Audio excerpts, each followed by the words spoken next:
channel Nesco. So today I tell you something immunity. So अभी Covid के चलते बहुत सारे लोगों को आइडिया है कि what is immunity and how to increase immunity. So मैं इस पर बिल्कुल बात नहीं करने वाली हूँ. आज मैं बात करूँगी इम्यून रिस्पॉन्स पर. हमारी जो इम्यून सिस्टम है उसका हमारी बॉडी में नॉर्मल फंक्शन क्या होता है, नॉर्मल मैकेनिज्म क्या होता है, कैसे हमारी बॉडी में एंटीबॉडीज़ बनती हैं और कैसे हमारा जो इम्यून सिस्टम है वो हमारी बॉडी को प्रोटेक्ट कर सकता है, यही डिस्कस करने वाले हैं. एंड बहुत ही इजी लैंग्वेज में बताऊंगी ताकि सभी लोगों को समझ में आ पाए और सभी लोग इसको कनेक्ट कर पाए. क्या होती है ability of our body to kill any foreign particles which is very harmful for our body. जो भी हमारी बॉडी के लिए हार्मफुल बैक्टीरिया या वायरस बाहर से हमारी बॉडी में एंटर करता है, उससे अपनी बॉडी को प्रोटेक्ट करने की या फिर उस बैक्टीरिया वायरस को मारने की जो कैपेबिलिटी होती है उसको हम इम्यून सिस्टम या इम्यूनिटी कहते हैं. राइट. सो इम्यून सिस्टम हमारी बॉडी का डिफेंस मैकेनिज्म है. जैसे मैंने आपको पहले भी बताया है कि हमारी body as a organization, as a system काम करती है. जैसे एक सिस्टम या एक ऑर्गेनाइजेशन को रन करने के लिए डिफरेंट लेवल पर डिफरेंट लोग काम करते हैं, ऐसे ही हमारी बॉडी में हमारी बॉडी को रेगुलेट करने के लिए, हमारी बॉडी को मेंटेन रखने के लिए डिफरेंट ऑर्गन्स हैं जिनका एक डिफरेंट काम होता है. फॉर एग्जांपल जैसे हार्ट का काम होता है ब्लड को पंप करना, वेसल्स का काम होता है ब्लड सर्कुलेट करना, किडनी का काम होता है बॉडी फिल्टर करना, एंड इंटेस्टाइन का काम होता है एब्जॉर्ब करना, डाइजेस्ट करना. सो इसी तरीके से हमारे इम्यून सिस्टम का काम होता है हमारी बॉडी को प्रोटेक्ट करना, प्रोटेक्शन देना, हमारी बॉडी को सेफ रखना. ओके. सो हमारी इम्यूनिटी या हमारा इम्यून सिस्टम बनता कहाँ है? तो हमारी इम्यूनिटी एंड हमारा इम्यून सिस्टम दो सिस्टम से मिलके बना हुआ है, blood and lymphatic system. Lymphatic जो हमारे लिम्फ नोड्स होते हैं, जो हमारे लिम्फेटिक सिस्टम होता है, वहाँ पे हमारे जो इम्यून सेल्स हैं वो तैयार होते हैं, वो ट्रेनिंग लेते हैं.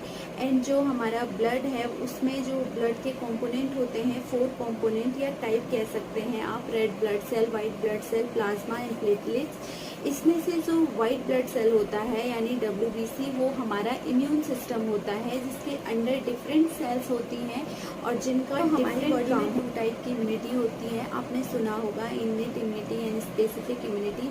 सो मैं स्मॉल इंट्रोडक्शन दूंगी बिकॉज ये वीडियो वरना बहुत बड़ा हो जाएगा, टॉपिक कुछ और है. सो जो इननेट इम्यूनिटी है वो नेचुरल इम्यूनिटी होती है हमारी बॉडी की, और जो स्पेसिफिक इम्यूनिटी होती है वो अडेप्टिव इम्यूनिटी होती है. नेचुरल इम्यूनिटी जो इननेट इम्यूनिटी है वो क्या करती है कि ये रैपिड रिस्पॉन्स होता है हमारी बॉडी का, बहुत फास्ट वर्क करती है. जब भी हमारी बॉडी में कोई बैक्टीरिया या वायरस जाता है बहुत फास्ट वर्क करती है, लेकिन लॉन्ग लास्टिंग नहीं होती है. हमारी ये ऑल टाइम काम करती रहती है, नॉन स्टॉप काम करती रहती है हमारी बॉडी को प्रोटेक्ट करने के लिए, क्योंकि हमारे आसपास ना करोड़ों बैक्टीरिया या वायरस होते हैं जो डेली हमारी बॉडी में एंटर करते हैं. बट जो हमारी इननेट इम्यूनिटी है वो इस चीज़ को रिकवर कर लेती है. ठीक है. और स्पेसिफिक इम्यूनिटी क्या होती है, अडेप्टिव इम्यूनिटी क्या होती है, जो हम वैक्सीनेशन के थ्रू लेते हैं, ये हमारी बॉडी में तभी एक्टिव होती है जब हमारी बॉडी में कोई स्पेसिफिक बैक्टीरिया या वायरस जाता है. Right. Now I come to the direct point. What is normal function and mechanism of immune system in our body. Okay. तो कैसे नॉर्मल फंक्शन क्या है इम्यून सिस्टम का, जब भी कोई बैक्टीरिया या वायरस आता है तो कैसे हमारा इम्यून सिस्टम काम करता है. जब भी कोई बैक्टीरिया या वायरस हमारी बॉडी में एंटर करता है तो वो हमारी बॉडी में थ्रू सेल्स के थ्रू एंटर करता है, या फिर कहीं पर अगर हमारी बॉडी में सेल नहीं है तो म्यूकस मेम्ब्रेन होती है जैसे कि हमारी आइज़ में है. सो वहाँ से हमारी बॉडी में एंटर करता है. तो बैक्टीरिया का सबसे पहला जो टारगेट होता है वो सेल को डैमेज करना. जब भी हमारी बॉडी में कोई बैक्टीरिया या वायरस एंटर करता है तो हमारी बॉडी का जो फर्स्ट रिएक्शन होता है वो होता है कि हमारी बॉडी में इननेट इम्यूनिटी इंक्रीज हो जाती है. अब इननेट इम्यूनिटी ही क्यों इंक्रीज होती है? क्योंकि इननेट इम्यूनिटी हमारी बॉडी का नेचुरल इम्यूनिटी है. ओके. और ये फास्ट रिएक्ट करती है, ऑल टाइम वर्क करती है. तो जब भी हमारी बॉडी में कोई बैक्टीरिया या वायरस एंटर होता है तो फर्स्ट रिएक्शन होता है कि इननेट इम्यूनिटी एक्टिव होती है. एंड इननेट इम्यूनिटी को कैसे पता चलता है कि हमारी बॉडी में बैक्टीरिया या वायरस आ गए? क्योंकि जो बैक्टीरिया या वायरस होते हैं उनके पास एक स्पेसिफिक प्रोटीन होता है जो हमारी बॉडी में नहीं होता है।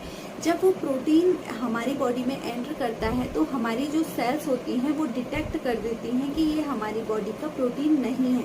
इननेट इम्यूनिटी यानी WBC, जिसके अंडर कुछ सेल्स होती हैं जो ये सारे काम करती हैं, जैसे natural killer cells, macrophage, neutrophils, eosinophils, mast cells, ये सारी सेल्स होती हैं जिनका स्पेसिफिक काम होता है, कोई डिटेक्ट करता है, कोई बैक्टीरिया को किल करता है। सो जब भी हमारी बॉडी में बैक्टीरिया एंटर करता है तो नेचुरल किलर सेल सबसे पहले वहाँ पर जाती है, उस बैक्टीरिया या वायरस को पहचान लेती है और उसको नेचुरली किल करने की कोशिश करती है, इसलिए इसको नेचुरल किलर सेल कहते हैं। उसके बाद वहाँ पर न्यूट्रोफिल्स आते हैं। न्यूट्रोफिल्स जो बैक्टीरिया या वायरस को मारता है नेचुरल किलर सेल, उसे खा जाते हैं ताकि कोई इन्फेक्शन ना हो बॉडी में। एंड इसके अलावा इननेट इम्यूनिटी के पास एक प्रोटीन होता है जिसे हम C प्रोटीन कहते हैं। ये डायरेक्ट जो बैक्टीरिया या वायरस है उसके साथ बाइंड होता है और उसको किल करने की कोशिश करता है। ओके, देन वहाँ पे मैक्रोफेज आता है और मैक्रोफेज का काम क्या होता है कि जो भी बैक्टीरिया या वायरस है उसको किल करना, छोटे छोटे टुकड़े में किल करना, और उसके जो प्रोटीन है ना ये उस प्रोटीन को शो करता है और डायरेक्ट इन्फॉर्म करता है स्पेसिफिक इम्यूनिटी को। ओके, स्पेसिफिक इम्यूनिटी के पास भी 2 टाइप की सेल्स होती हैं, T cells and B cells. जो T सेल्स होती हैं उसका स्पेसिफिक काम होता है कि जितने भी बैक्टीरिया या वायरस आज तक हमारी बॉडी में एंटर हुआ है सबका स्कैन ये अपने पास स्टोर करके रखता है एंड B सेल को एक्टिव करता है। और B सेल का काम होता है कि जितने भी बैक्टीरिया या वायरस T सेल के पास जितने भी बैक्टीरिया वायरस का स्कैन है उनके लिए एंटीबॉडीज बनाता रहता है। ठीक है, तो जब भी हमारी बॉडी में कोई नया बैक्टीरिया या वायरस एंटर करता है तो हमारी बॉडी को उसके लिए एंटीबॉडीज बनाने में बहुत टाइम लगता है, क्योंकि हमारी बॉडी के पास उसका एंटीजन नहीं है।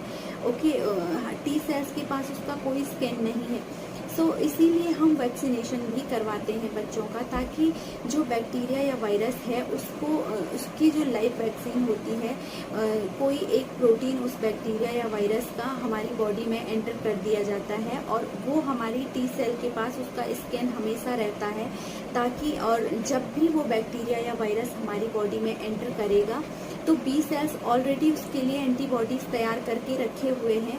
जब भी वो बैक्टीरिया या वायरस एंटर करेगा तो वो हमारी बॉडी को ज़्यादा हार्म नहीं कर पाएगा, क्योंकि हमारी एंटीबॉडीज एक्टिव हो जाएंगी। ओके, सो एंटीबॉडीज एक तरीके के प्रोटीन होते हैं जो हमारे इम्यून सिस्टम का एक फाइनल रिस्पॉन्स होता है। एंड सो जब हमारी बॉडी में ये इम्यून रिस्पॉन्स चल रहा होता है तो हमारी बॉडी में कुछ सिम्टम्स शो होते हैं जिससे हमें डरने की बिल्कुल ज़रूरत नहीं है। सो जब हमारी किसी जगह पे इन्फेक्शन हुआ होता है तो वहाँ पर कुछ टाइम बाद रेडनेस होने स्टार्ट हो जाती है, स्वेलिंग होती है और बहुत ज़्यादा पेन होना स्टार्ट हो जाता है। वो क्यों होता है? क्योंकि वहाँ पर हमारी इननेट इम्यूनिटी का रिस्पॉन्स हुआ है। जब भी हमारी किसी जगह पर चोट लगती है या फिर कहीं पर इन्फेक्शन होता है तो हमारे जो इननेट इम्यूनिटी की सेल्स होती हैं, न्यूट्रोफिल्स, इसिनोफिल्स, नेचुरल किलर सेल्स, तो ये सारी वहाँ पर इकट्ठा हो जाती हैं और वहाँ पर काम करना स्टार्ट करती हैं। इस वजह से वहाँ पर ये सारे सिम्टम्स आते हैं। एंड सेकेंड, हमारी बॉडी में फीवर आना स्टार्ट हो जाता है। तो फीवर हमारी बॉडी में जो स्पेसिफिक इम्यूनिटी है जब वो एक्टिव होती है तब ज़्यादा हाई फीवर होता है, क्योंकि उस टाइम पे हमारे जो लिम्फेटिक सिस्टम है जहाँ पे हमारे एंटीबॉडीज़ बन रहे होते हैं या फिर जहाँ पर हमारे एंटीबॉडीज़ एक ट्रेनिंग लेते हैं लिम्फेटिक सिस्टम में, वहाँ पर हमारे जो लिम्फेटिक सिस्टम है वो बहुत ज़्यादा एक्टिव हो जाता है, जिसकी वजह से हमारा टेम्परेचर हाई हो जाता है।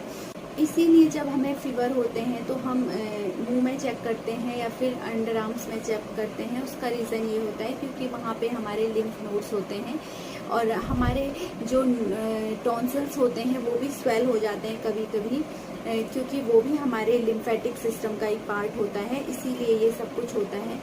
तो हमारे इम्यून सिस्टम का रिस्पॉन्स है हमारी बॉडी में।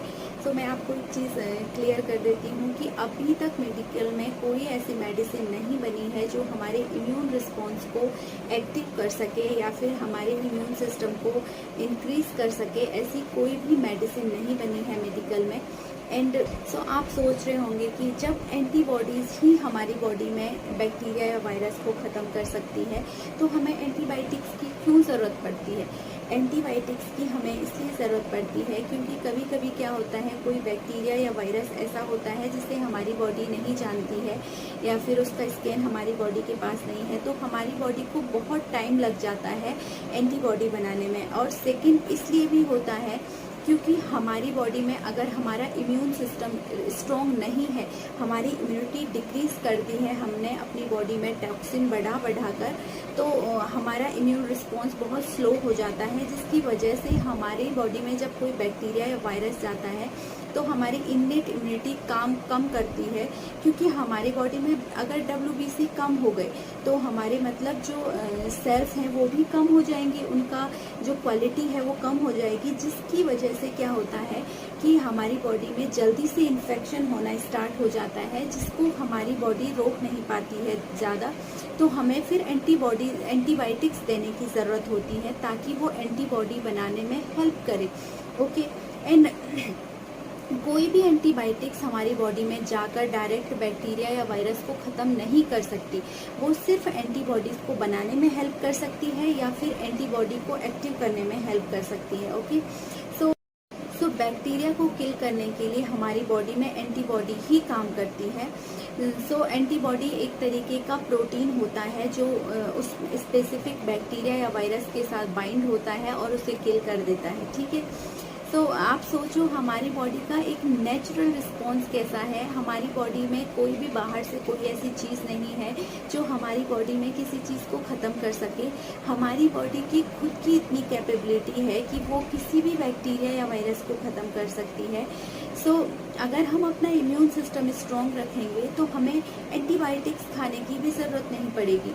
हमारा इम्यून सिस्टम अगर स्ट्रॉन्ग रहेगा, एंड मैं आपको एक चीज़ क्लियर कर देती हूँ कि जो एंटीबायोटिक्स हम खाते हैं ना, वो भी हमारी बॉडी में हमारे इम्यून सिस्टम को डिक्रीज़ करते हैं, क्योंकि वो हमारी बॉडी से, हमारे सेल से, बीटा सेल से और हमारी बॉडी से ज़बरदस्ती काम करवा रहे हैं। ठीक है, अगर नॉर्मल लैंग्वेज में बोलें तो ज़बरदस्ती जो भी मेडिसिन हम खाते हैं वो ज़बरदस्ती हमारी बॉडी से काम करवाती हैं, जिसकी वजह से वो स्पेसिफिक सेल क्या हो जाती है, हर्ट हो जाती है और डिक्रीज हो जाती है उसकी क्वालिटी। ठीक है, जिसकी वजह से हमारा इम्यून सिस्टम भी डिक्रीज होना स्टार्ट हो जाता है। तो कोई भी मेडिसिन हमारी बॉडी में वो इमरजेंसी कंडीशन में बहुत इम्पोर्टेंट होती है, जैसे कि अगर कोई इन्फेक्शन हाई लेवल पे पहुंच गया है और हमारे जो इम्यून सेल्स हैं वो बहुत कम है या डिक्रीज हैं या इम्यूनिटी कम है, तो एंटीबायोटिक्स तो लेनी ही पड़ेगी हमें। ओके, तो मैं ये नहीं बोलती हूँ कि आप मेडिसिन बिल्कुल मत खाओ, मेडिसिन खाना भी ज़रूरी है जहाँ पर ज़रूरत है, लेकिन हर छोटी छोटी चीज़ों के लिए मेडिसिन मत खाओ, क्योंकि ये भी आपके इम्यून सिस्टम को डिक्रीज़ करता है। एंड अगर आप अपने इम्यून सिस्टम को स्ट्रॉन्ग करना चाहते हो तो आपको कोई मेडिसिन हेल्प कर ही नहीं सकती है। आपको नेचुरली अपने इम्यून सिस्टम को स्ट्रॉन्ग करना पड़ेगा, क्योंकि ये हमारी बॉडी का एक नेचुरल फंक्शन है। इसके लिए बाहर से कोई भी चीज़ या फोर्स हमारी बॉडी पे नहीं लग रहा है, ये नेचुरल फंक्शन है। अगर हम अपने आप को मेंटेन करके रखेंगे, अगर हम अपनी बॉडी में हर चीज़ को मेंटेन करके रखेंगे, हमारा सारे सिस्टम अच्छे से काम कर रहे हैं, तो हमारी बॉडी का जो इम्यून सिस्टम होगा वो भी बहुत अच्छे से काम करेगा। तो हमें मैं अपनी नेक्स्ट वीडियो में आपको बताऊंगी कि कैसे हमारी बॉडी में इम्यूनिटी डिक्रीज़ होती है और कैसे हम इम्यूनिटी को इंक्रीज़ कर सकते हैं। और जो मैं आपको बता रही हूँ कि मेडिसिन खाना ज़रूरी नहीं होगा अगर आप अपने आप को मेंटेन करेंगे और अपनी इम्यूनिटी को स्ट्रॉन्ग रखेंगे। सो कैसे आपने अपनी इम्यूनिटी को स्ट्रॉन्ग रखना है वो मैं आपको नेक्स्ट अगर आपको मेरी इन्फॉर्मेशन अच्छी लगी हो तो प्लीज़ प्लीज़ प्लीज़ मेरे चैनल को लाइक, शेयर एंड सब्सक्राइब करिए, ताकि मुझे भी अच्छा लगे और मैं आपके लिए और अच्छी इन्फॉर्मेटिव वीडियो लाती रहूं और राइट इन्फॉर्मेशन आप लोगों तक पहुंचाऊं। Thank you so much.